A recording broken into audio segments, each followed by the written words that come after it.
Hello mga Papa, what's up? Ayan. Medyo kakaiba tong ating content ngayon mga Papa. Lihis muna tayo doon sa lagi nating topic.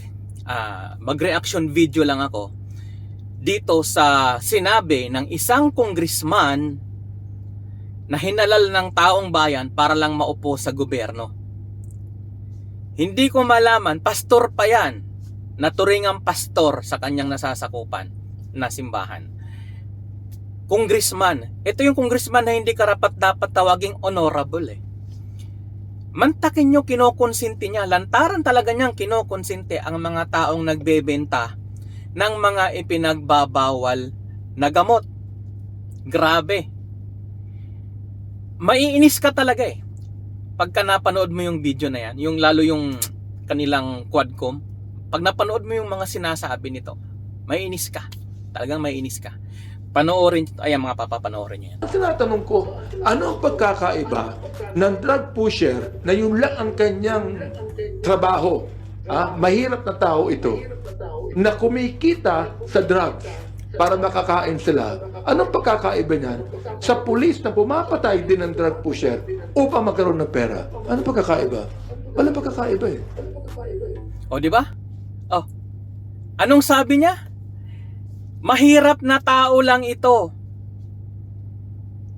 Diyan siya kumikita sa pagbebenta, di ba? Diyan siya kumikita para lang daw may makain. Anong klase yan, di ba? Anong klase yan? Ipinagbabawal na gamot nga eh. Bawal yan.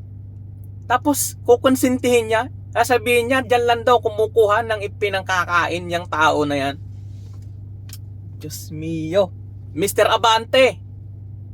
Mr. Abante, tandaan nyo ang mukhang ito. Yan, tandaan niyo ang mukhang yan.